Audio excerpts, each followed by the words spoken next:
passos lentos e com dificuldade. Uma alma cheia de vida entre tantos mortos. O cenário, de ar sombrio e misterioso, tem muito a dizer sobre a história que estamos prestes a contar. Eu sou Edmo Cabral da Silva, sou tio do Hamilton de Oliveira Câmara, que morreu no massacre do presídio o ano passado.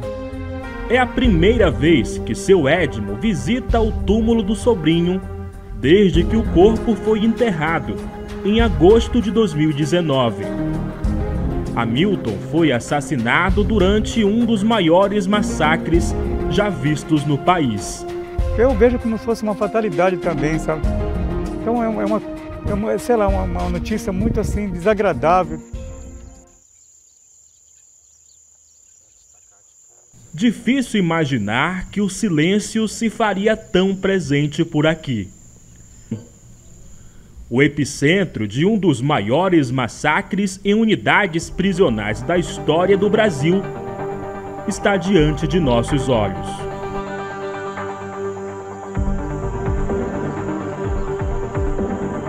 Há exatos 365 dias, dentro dessas paredes, integrantes de duas facções rivais estavam prestes a protagonizar cenas de uma barbárie nunca antes vista na região. Às 7 horas da manhã daquele dia 29 de julho, começava a ser traçado ali o destino de 62 presos, que não conseguiriam escapar da morte. Uma vez desde o massacre de Altamira, uma emissora de TV conversa com um dos agentes acusados pelo governo de terem facilitado a rebelião.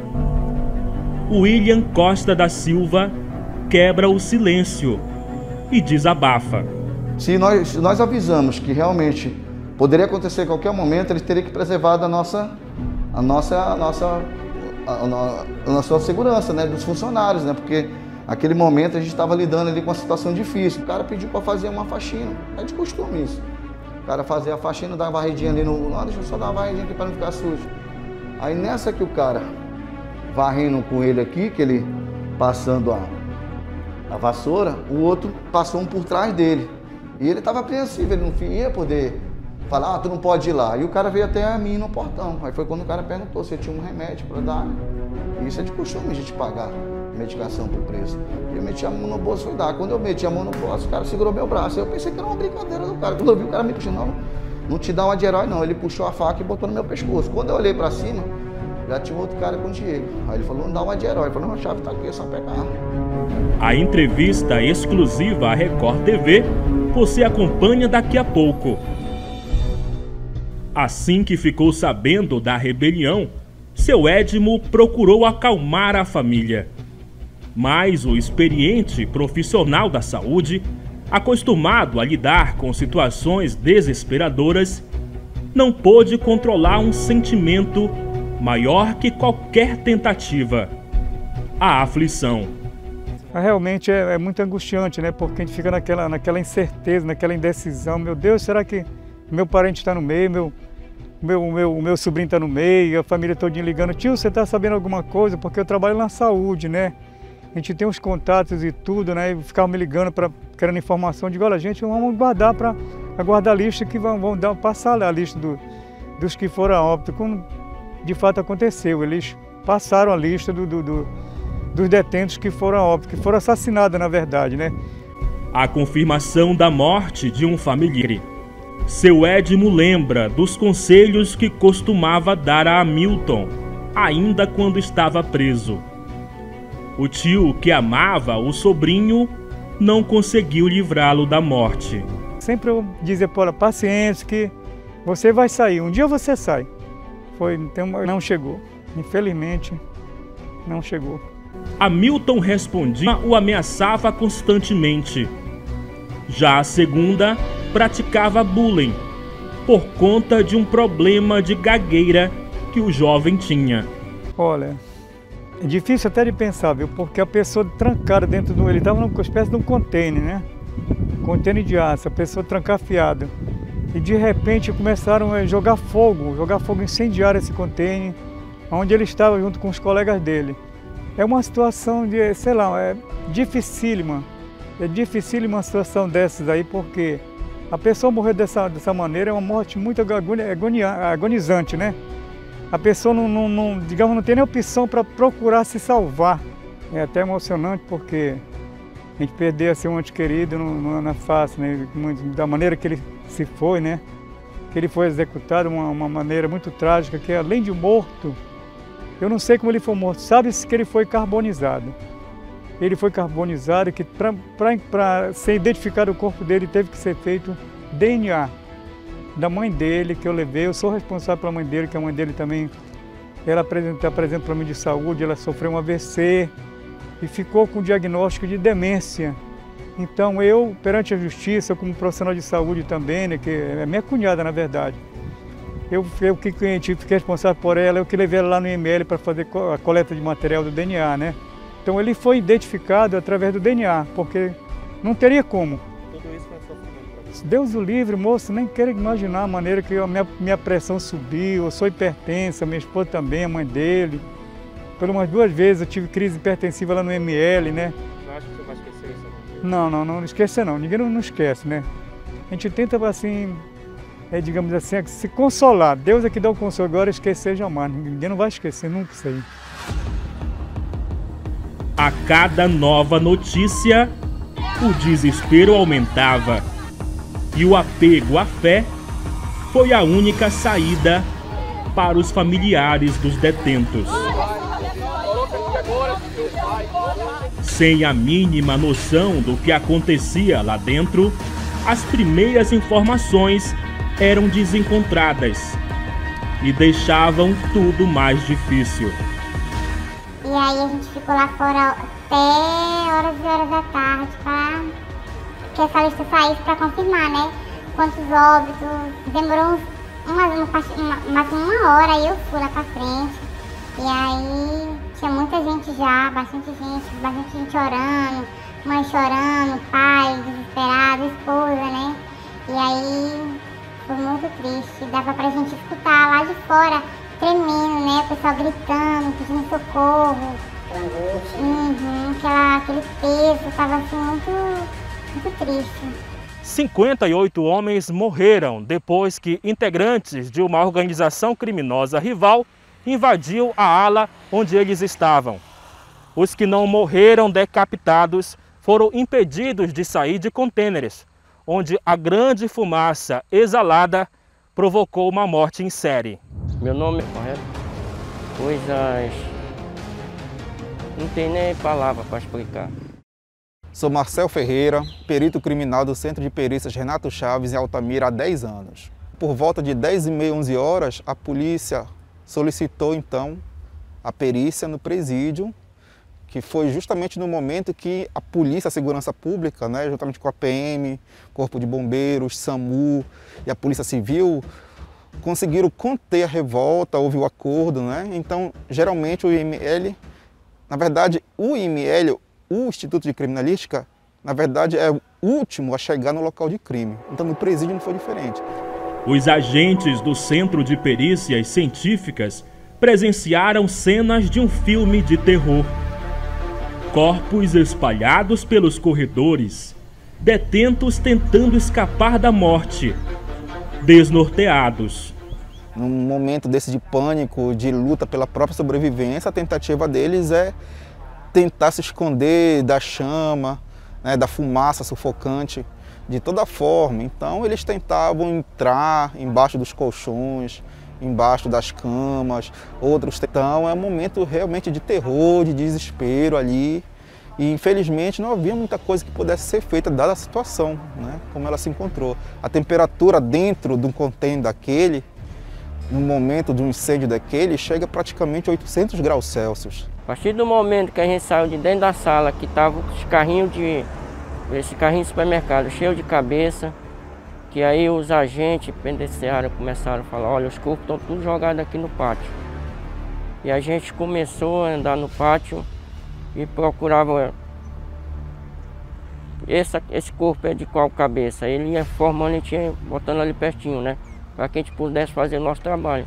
Colocar no saco, colocar até a nossa caminhonete, né? A gente conseguiu fazer o procedimento que devia ser feito, né? Retirar esses corpos, remover esses corpos, trazer os corpos para o IML em Altamira e no dia seguinte, no mesmo dia, já conversar, orientar parentes e familiares. Naquele momento, o marido desta mulher teve sorte. Foi poupado pelo Tribunal do Crime. Temendo pela própria vida e por retaliações ao marido, ela aceitou gravar entrevista na condição de total anonimato. Foi muito triste, dava pra gente escutar lá de fora, tremendo, né? O pessoal gritando, pedindo socorro. Aquele peso, tava assim muito triste. A assistência social tava falando lá na frente. A família de fulano, a família de ciclano, nossa, foi tão triste.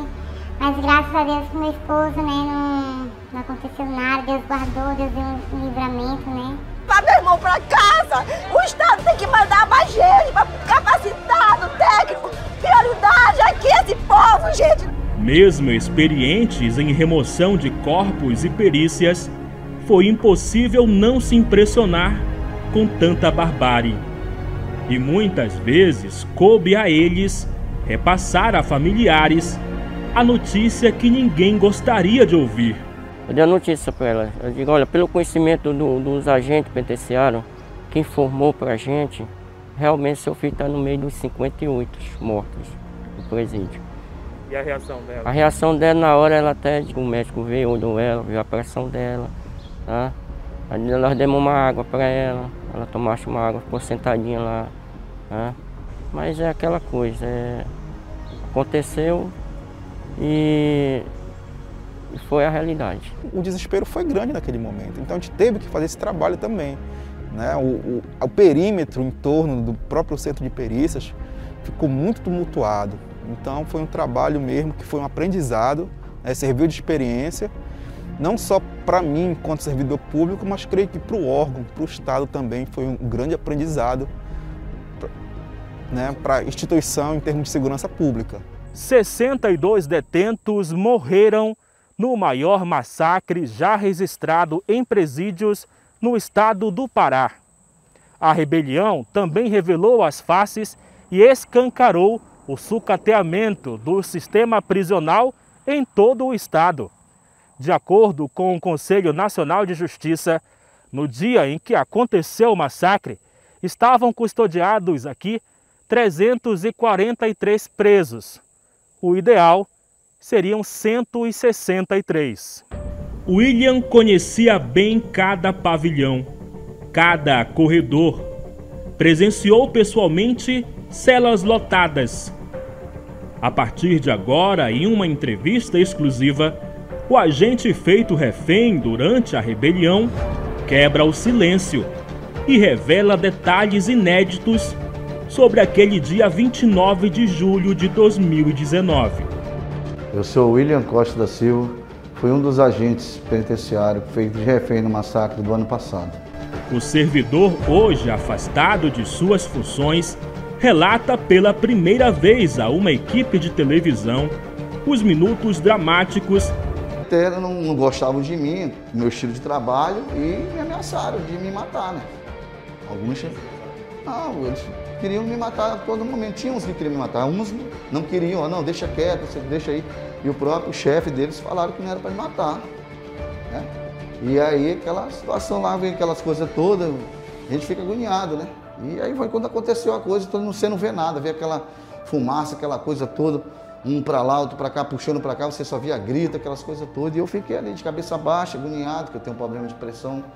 Na época, a Secretaria de Administração Penitenciária do Pará, então SUSIP, fez seu próprio tribunal e julgou William e Diego por terem, segundo o governo, facilitado a rebelião. Vale dizer que se não fosse a participação deles, o massacre não teria ocorrido. Portanto, não se trata de qualquer participação, se trata de associação criminosa deles.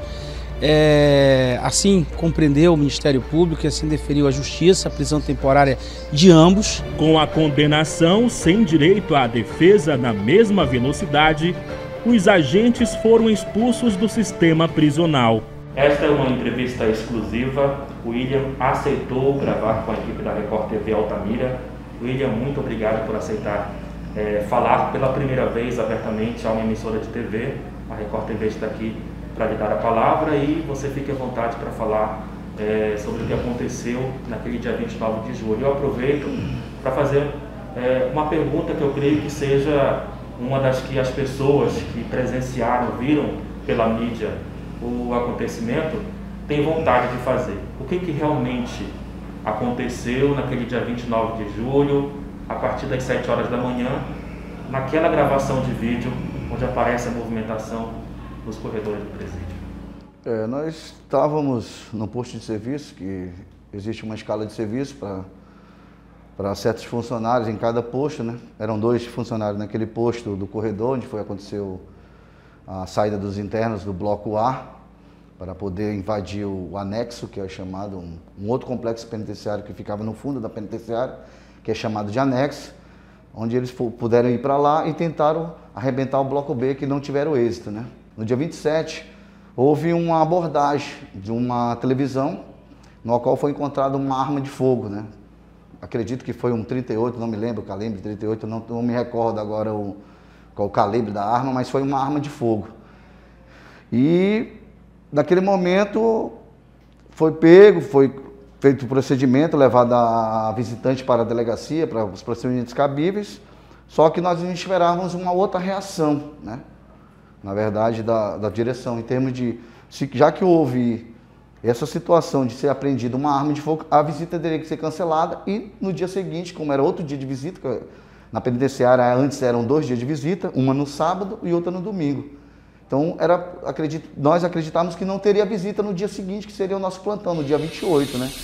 William acredita que com as visitas seguindo normalmente, os detentos tiveram mais condições de articular a rebelião. Nesse dia, no domingo, um dia antes do massacre, alguma coisa estava estranha no comportamento dos presos. Poucas visitas teve no domingo, né? Como de costume, sempre domingo vem bastante gente e foi muito pouco.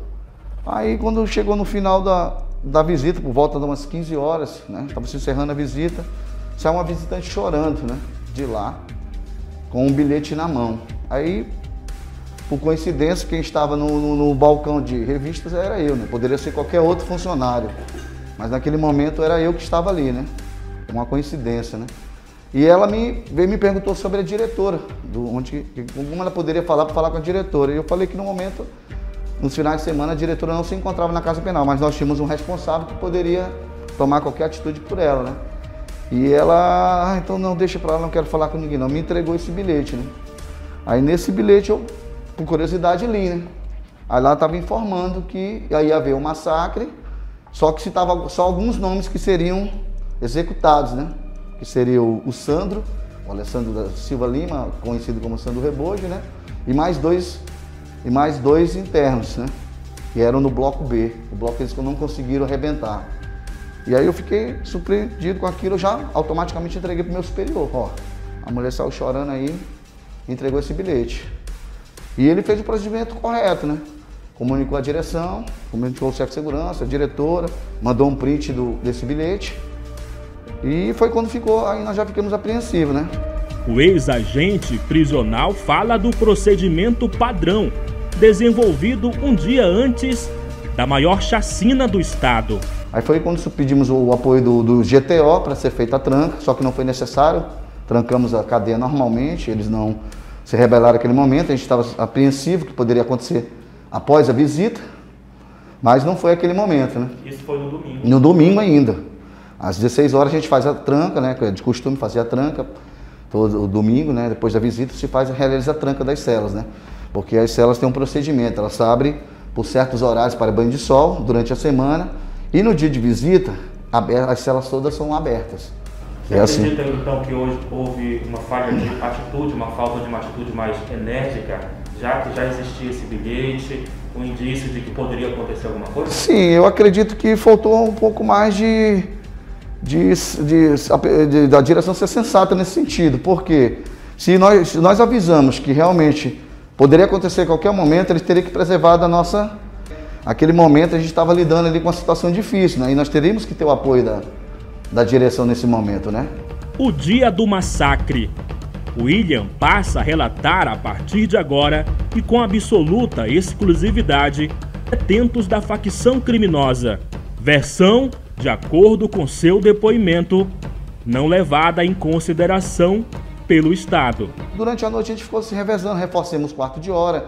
Um lugar que tinha 2 funcionários ficou 3, fazendo ronda, que é o de costume, sempre fazemos, independente disso. Só que a gente reforçou em número de contingente, diminuímos o horário de descanso e aumentamos o número de contingente de funcionários para poder fazer a ronda.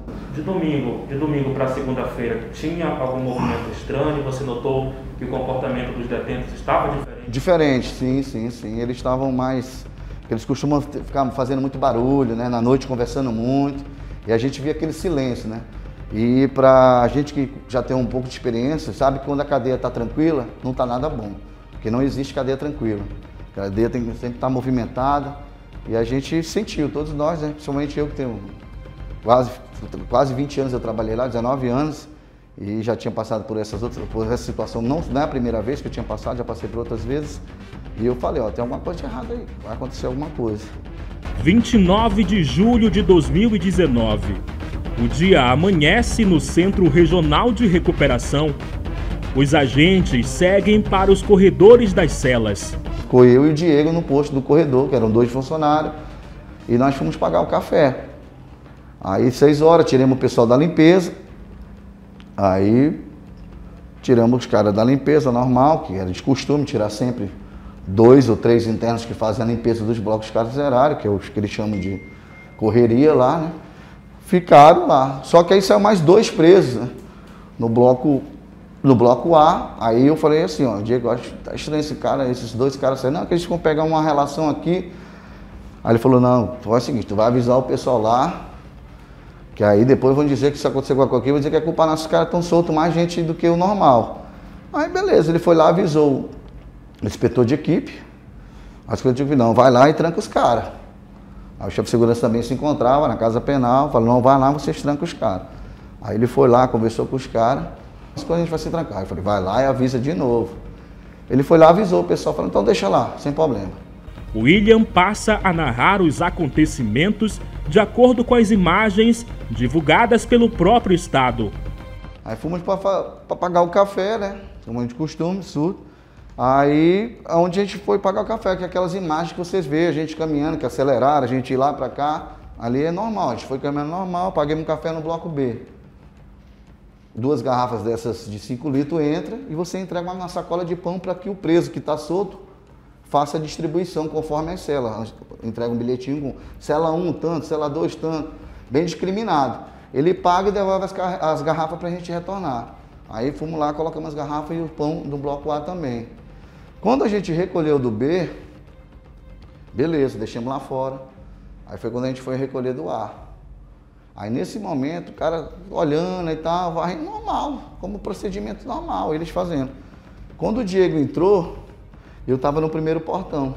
Aí eu bati o cadeado e me afastei um pouco. E o Diego abriu o segundo portão e tem o terceiro portão. São 3 portões para você chegar até esse bloco carcerário. Ele deixou aberto aqui e ficou segurando o outro portão. Aí o cara pediu para fazer uma faxina. É de costume isso. O cara fazia a faxina, dar uma varridinha ali no... Não, deixa eu só dar uma varridinha aqui para não ficar sujo. Aí nessa que o cara varrendo com ele aqui, que ele passando a vassoura, o outro passou um por trás dele. E ele estava apreensivo, ele não ia poder falar, tu não pode ir lá. E o cara veio até a mim no portão. Aí foi quando o cara perguntou se eu tinha um remédio para dar, né? E isso é de costume a gente pagar medicação por preço. E eu meti a mão no bolso e fui dar. Quando eu meti a mão no bolso, o cara segurou meu braço. Eu pensei que era uma brincadeira do cara. Quando eu vi o cara me puxando, não te dá uma de herói não. Ele puxou a faca e botou no meu pescoço. O ataque. Quando eu olhei pra cima, já tinha outro cara com o Diego. Aí ele falou, não dá uma de herói. Eu falei, não, a chave tá aqui, é só pegar. E ele foi, puxou a chave, abriu a inclusa. Aí foi questão de segundos. Quando vê, ver aquela multidão. E esse cara já ficou comigo. Neste momento, os detentos da facção são liberados e pareciam cientes do que cada um teria que fazer. Com os agentes dominados, a câmera é desligada, mas ainda consegue registrar parte da ação. Aquela hora que ele mete a faca em mim, que passa a imagem, ele pedindo a chave do outro lado. Eu entregando o que ele tinha de chave, eu estava entregando para ele, né? Ali eu estava preservando a minha vida, né? Estava jogando a chave, joguei, ele pegou. A hora que eu passo, entrega a imagem, eu entregando a chave para ele. Eu estou entregando a chave, que ele está pedindo, bora chave, chave. Aí eu, na hora, naquele agonia, eu não consegui achar a chave do meio, eles quebraram o portão do meio, do corredor, que dá acesso a esse bloco que eu estou te falando, que se chamava de anexo, onde pegou fogo lá. E eles foram conduzidos para lá. Os primeiros momentos nas mãos dos criminosos foram tensos. O que eles verbalizavam contigo, com o Diego, durante todo esse momento? A princípio, eles falaram assim, não se preocupe que nós não temos nada contra vocês. Vamos para lá, você é só a nossa segurança. Bora, vamos. E deixa de conversa. E levou a gente para lá. Houve uma ameaça mais forte contra você? Sim. Lá depois que eu estava no anexo, aí já teve. Mas durante ali, não. Bora, vamos. O que eles falaram pra ti? Não, lá tinha pessoas que até não gostavam de mim, do meu estilo de trabalho, e me ameaçaram de me matar, né? Alguns exatamente. Não, eles queriam me matar a todo momento. Tinha uns que queriam me matar, uns não queriam, não, deixa quieto, deixa aí. E o próprio chefe deles falaram que não era para me matar. São mais de 2 horas de tensão. William e Diego só tiveram certeza de que não morreriam quando foram levados para a quadra externa. Eles chegaram a conversar com os policiais no momento lá e os policiais pediram que eles fossem para a quadra e se entregassem, se sentassem todos lá para poder se entregar. E eles foram com nós, né, usando nós de escudo, nos conduziram até lá. Aí chegaram lá, todos se sentaram na quadra e nós sentamos junto com eles. Aí foi quando a guarnição da polícia entrou e perguntou, cadê os funcionários? Nós levantamos a mão e eles falaram, se levanta. Aí nós fomos para o rumo dos policiais. Aí de lá, eles foram fazer a recontagem lá e aí eu já não vi mais nada. Sei que eu já estava chegando próximo do portão quando a minha vista começou a escurecer. Aí eu sei que eu já caí, aí me colocaram na ambulância e quando eu já vi, eu já estava na área vermelha lá na UPA, minha pressão 28 por 14, estava para dar um infarto. Um sopro de esperança para quem esteve à beira da morte. Você teve medo de morrer? Com certeza. Nessa situação é difícil, né? Só quem está ali para ver como é difícil, né? Dependente que a briga era entre um e outro, não sei isso, o que gerou essa briga, não sei, mas mesmo assim a gente fica apreensivo, né? Com a vida da gente, trabalha no lugar daquele, né? Como eu falei, tem pessoas que não gostam da gente, aí fica difícil. O governo usou imagens do circuito interno do presídio para explicar o que apontou como falha proposital dos agentes. No registro, de acordo com a administração penitenciária, William e Diego quebraram os protocolos de segurança, abrindo pavilhões de facções rivais. Eles teriam ajudado a arquitetar a matança. Vale dizer que se não fosse a participação deles, o massacre não teria ocorrido. Portanto, não se trata de qualquer participação, se trata de associação criminosa deles. Assim compreendeu o Ministério Público e assim deferiu a Justiça, a prisão temporária de ambos. William nega as acusações atribuídas a ele. E eles foram precipitados, né? Logo em seguida levaram a gente para fazer aquele teatro que houve lá. Praticamente eu chamo aquilo de teatro, né? Como é que você consegue, praticamente, minha advogada conseguiu meu habeas corpus aqui, e eles não, porque tem que ir para Belém, a gente sem saber do que tinha que acontecer, a minha advogada... Você achou que o Estado estava espetacularizando aquilo ali? Sim, com certeza, porque se minha advogada conseguiu meu habeas corpus em menos de 5 horas, a minha advogada conseguiu meu habeas corpus. O juiz concedeu. Por que eles não deixaram que ela me liberasse, aguardasse o alvará chegar para que eu pudesse ser solto? Né? Eles preferiram que me levasse para lá. Se eu não tinha eu não tinha nada que contra a segurança, nada. Eu tinha todos os direitos, réu primário, vamos supor, toda essa situação. E aí eu não estava dando risco a ninguém, por que eu tenho que ir para Belém? Para William, encenação para apontar uma falsa solução para o massacre. Aí quando a gente chega lá, aquele teatro, parecia que eu era um psicopata, chegando lá, reportagem de todo o Brasil e do mundo, gente de tudo que é lugar, E os caras acusando a gente, né?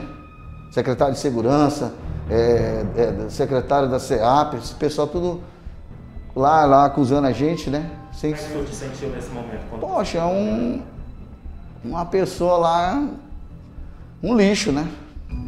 Os dias de prisão. Horrível.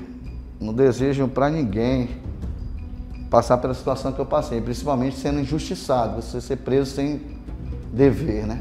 Sem ter feito nada. E foram 3, as pessoas falam, tu ficou 3 dias, mas eu quero ver, para você ver o que é passar num espaço de 3x3, é difícil, viu? A liberdade. Pô, maravilhoso, né? Você vai poder ver o que a gente sofre lá, mas sabe que a família sofre mais ainda aqui fora, né? Sabendo da injustiça. Então, só em saber que eu estou perto da minha família, foi uma sensação, assim, fora de série. É maravilhoso e espero nunca passar mais por isso. E espero para que ninguém passe por isso. As sequelas. É uma vida diferente, porque hoje eu fico apreensivo, com medo, não posso andar em certos lugares, né? Tive que mudar toda a minha rotina de vida, tenho medo de fazer alguma coisa com a minha família, comigo, né? Mesmo sabendo que eu não fiz nada, mas a gente não sabe, como você mesmo falou ali, foi colocado aquilo ali, e as pessoas tiveram um entendimento diferente, até porque não sabe qual é a rotina da cadeia, como funciona, como não funciona, né? E nós, funcionários, sabemos. Então, quem me conhece e trabalhou comigo sabe que eu não fiz isso. Um recado para os familiares dos presos mortos. Que eles lutem pelos seus direitos, né? Que eles lutem pelos seus direitos, que eles também têm direitos, né? Que eles possam cobrar do Estado os direitos que são necessários deles, e, né? Que lutem, porque é o direito deles, né? Porque estavam sendo custodiados pelo Estado, então que eles lutem pelos seus direitos, né? E possam viver a vida deles, continuar vivendo a vida deles, que infelizmente tiveram essa perca, né? Mas que lutem pelos seus direitos, porque é um direito deles, o Estado tem que arcar com essa coisa para eles, né? Tem que arcar com essa dívida que tem com eles, com os familiares dos presos, né? O massacre que matou dezenas de detentos também enterrou a carreira do agente penitenciário. Diego, o outro agente acusado pelo governo como facilitador da rebelião, não aceitou gravar entrevista. Segundo o advogado do servidor afastado, ele enfrenta problemas de saúde causados pela acusação, segundo ele, injusta. Como o doutor Joaquim está em Belém, a gente resolveu fazer. Por sérios problemas, pelos traumas decorrentes de uma prisão provisória e de uma sentença social e midiática antecipada. É do nosso conhecimento, é do conhecimento de todos que esse fato foi noticiado internacionalmente, ganhou uma repercussão mundial e por conta de toda essa celeuma, de toda a repercussão gerada por esses fatos, hoje ficam os traumas psicológicos, o preconceito e o estigma decorrente de uma prisão provisória. Infelizmente, hoje no nosso país, a prisão provisória, e quando eu falo de prisão provisória, eu estou falando de prisão preventiva, de prisão temporária, virou a regra. E isso é interpretado pelas pessoas como uma condenação, quando na verdade foi uma prisão que durou 3 dias. Eu digo que foram os 3 dias e noites mais longos da vida do meu cliente. Por causa de ameaças que passou a sofrer, Diego teve que mudar de endereço. O celular foi objeto de perícia e nós estamos aguardando, até o presente momento, estamos aguardando a devolução do inquérito para o Poder Judiciário para que o Ministério Público possa se posicionar e a partir de então abra-se o contraditório. Não há qualquer demonstração, tanto testemunhal quanto provas de natureza documental, que apontam o meu cliente como autor desses fatos, sem nenhum tipo de participação direta ou indireta nesses fatos que marcaram a cidade de Altamira. Enquanto dentro do presídio deficiente, o Tribunal do Crime julgava e condenava rivais, o novo complexo penitenciário em Vitória do Xingu se arrastava como mais uma obra abandonada. Com os trabalhos atrasados há pelo menos 3 anos, a unidade foi erguida como condicionante de Belo Monte. A obra só ficaria pronta depois da pressão da mídia e da revolta popular. Mas mesmo com a pressão, o novo complexo só foi entregue no fim do ano. A transferência dos detentos para a unidade contou com um esquema de segurança cinematográfico, com apoio das polícias civil e militar e outras instituições de segurança. Com paredões bem mais altos que do antigo prédio, guaritas blindadas e vigilantes fortemente armados, o complexo penitenciário de Vitória do Xingu foi considerado pelo governo do estado como um dos presídios mais seguros do país. É a primeira casa penal que não possui tomada e, portanto, acesso à energia que facilite o manuseio ilegal de aparelhos de celular ou outras formas de contato com o mundo externo. Portanto, este é um incremento extremamente valoroso que nós, inclusive, desejamos replicar para as novas casas penais que estão chegando e as reformas que nós estamos viabilizando nas casas antigas. Garantia de segurança para quem entra para cumprir pena e para familiares que antes temiam pela vida de filhos, irmãos, sobrinhos. Mas para seu Edmo, de nada vale a chance de ver o sobrinho condenado por homicídios recomeçar. A justiça do Tribunal do Crime foi mais rápida que o governo. Assim como em tantos outros casos, calou para sempre quem foi condenado sem mesmo ter sentado no banco dos réus. É uma notícia muito triste, né? Triste. Sei lá, ninguém não esperava acontecer uma coisa dessa, né? Mas infelizmente aconteceu uma tragédia dessa aí, foi uma fatalidade. Eu vejo como se fosse uma fatalidade também, sabe? Então sei lá, uma notícia muito assim desagradável, triste, né? A família toda ficou abatida, chocada com o que aconteceu, a maneira que eles morreram, né? Como eles foram executados, na verdade, né?